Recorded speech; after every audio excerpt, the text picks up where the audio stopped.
انتقال ہو جاتا ہے، جب ایک انسان مر جاتا ہے اور اس کے احباب اسے قبر میں لٹا کر پلٹتے ہیں تو ان کے پاس دو فرشتے آتے ہیں اور دونوں فرشتے انہیں اٹھا کر بٹھاتے ہیں اور بٹھانے کے بعد کہتے ہیں من ربکا، تمہارا رب کون ہے؟ اگر وہ بندہ مومن ہے تو کہتا ہے ربی اللہ، میرا رب اللہ ہے۔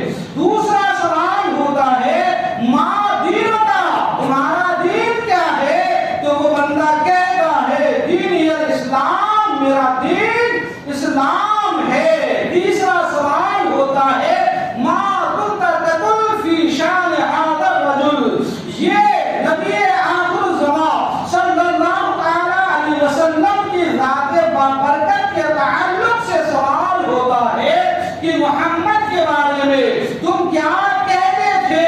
تو وہ بندہ کہتا ہے یہ اللہ کے بندے اور اللہ کے رسول ہیں صلی اللہ تعالی علیہ وسلم۔ جب فرشتے کے سوال کے جواب میں بندہ یہ کہتا ہے تو وہ فرشتہ پلٹ کر پوچھتا ہے تمہیں کیسے معلوم ہوا، تمہیں کیسے پتا چلا؟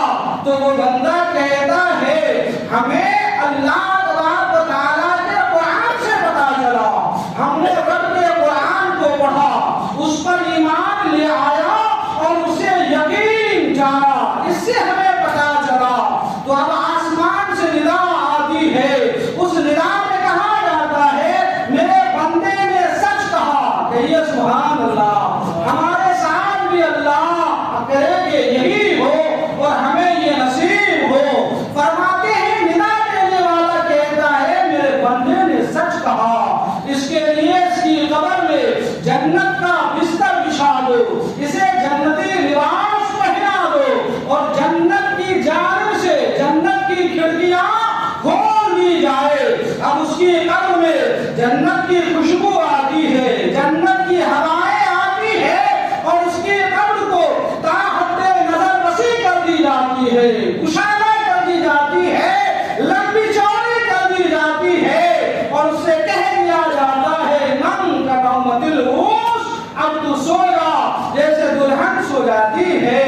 وہ بندہ جو آرام سے سو جاتا ہے، فرماتے ہیں مفسرین کہ اس آیت کریمہ کی تفسیر یہی ہے کہ اللہ تبارک و تعالیٰ نے اپنے بندے کو دنیا میں مصیبتوں کے وقت صبر عطا فرما کر جو ہے کلمہ ایمان پر ثابت قدم رکھا اور قبر میں ان سوالات کے جوابات نصیب فرما کر قبر میں آخرت کے اول حساب میں بھی ثابت قدمی عطا فرما دیا۔ ایک دوسرا بندہ جس کے پاس ایمان نہیں ہوتا، جو مومن نہیں ہوتا، اس سے بھی سوال ہوتا ہے من ربکا، ما دینکا، ما کنت تقول فی شان ھذا الرجل۔ اس کے تمام سوالات کے جوابات میں وہ بندہ جو مومن نہیں ہوتا وہ کہتا ہے ہاں لا ادری، ہائے افسوس ہمیں نہیں پتا، ہائے افسوس ہمیں نہیں معلوم، ہائے افسوس ہمیں نہیں خبر۔ اللہ اکبر، اللہ اکبر۔ پھر آسمان کی طرف سے ندا آتی ہے اس نے جھوٹ بولا، یہ جھوٹ بول رہا ہے، اس کے لیے جہنم کی آگ کا بچھونا بچھا دو، اسے جہنم کی آگ کا لباس پہنا دو اور اس کی طرف جو ہے جہنم کی کھڑکیاں کھول دو، وہاں کی بدبو اور گرم ہوائیں آتی رہتی ہے۔